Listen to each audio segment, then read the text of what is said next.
There are stories that seek to thrill, and there are those that seek to enlighten. And then, there are stories that seek to consume. Lord of the Mysteries is one such tale. A slow, inevitable descent into the abyss where knowledge is a double-edged sword, and comprehension is the first step toward madness. At the heart of this labyrinthine world lies a presence far older than time itself. The oldest one, the original creator. A being that is not merely ancient, but the very embodiment of paradox itself. It is the amalgamation of all contradictions in the universe, the source from which all things converge and from which all things diverge. It is chaos and order, life and death, destruction and rebirth. It is not bound by any singular concept, for it is the sum of all things and their opposites. To understand the oldest one is to gaze upon the vast, yawning chasm of the unknown and find yourself swallowed by it. Unlike gods, who crave worship, and demons, who lust for destruction, the oldest one is something more alien, indifferent, unshackled from human notions of morality, driven by incomprehensible will. It is the point of origin and the final destination, the force that binds all things yet sunders them in the same breath. But to even attempt to grasp its existence is to invite ruin. For knowledge, in the world of Lord of the Mysteries, does not bring power. It brings perspective, and perspective is a curse. One of the core tenets of Lovecraftian horror is that true knowledge leads to madness.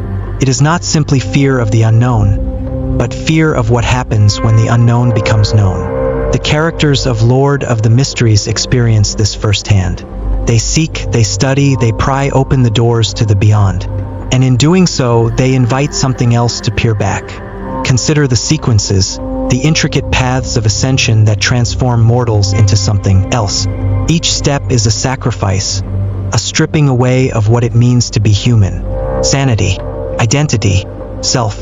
The deeper one treads, the less of them remains. The more they resemble the unknowable horrors they once feared. And what of the oldest one? A being that does not need ascension. A being that simply is. It does not bestow blessings. It does not demand offerings.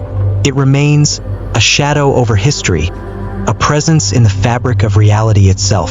It is the unbroken cycle, the force that ensures all things must change and yet all things remain the same. In Lord of the Mysteries, knowledge is currency. But it is not a currency one spends, it is a currency that consumes. The pursuit of understanding brings characters to the brink of insanity. To understand is to change.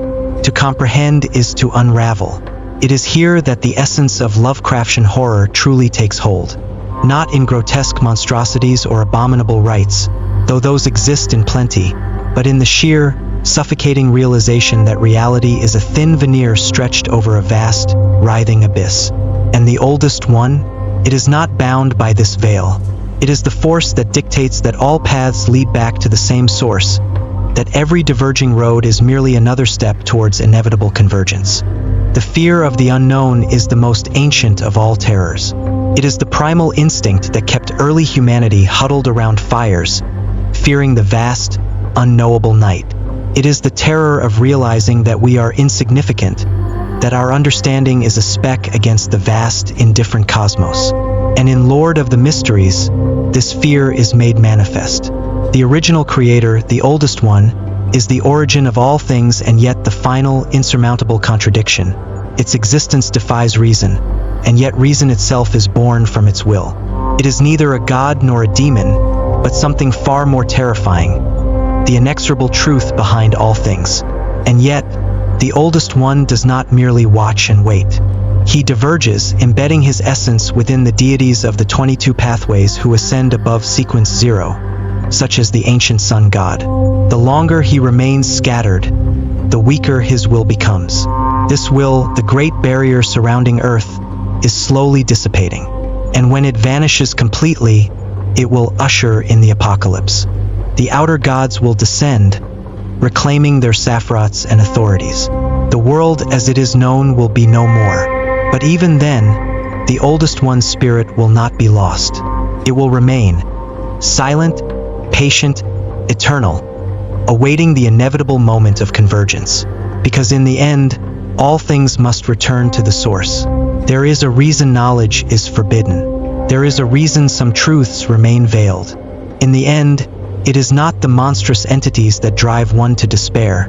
It is the realization that we were never meant to understand them, that they exist beyond what we were ever supposed to perceive. And so, the oldest one remains, not merely watching, but merely waiting, and one day inevitably coming back together.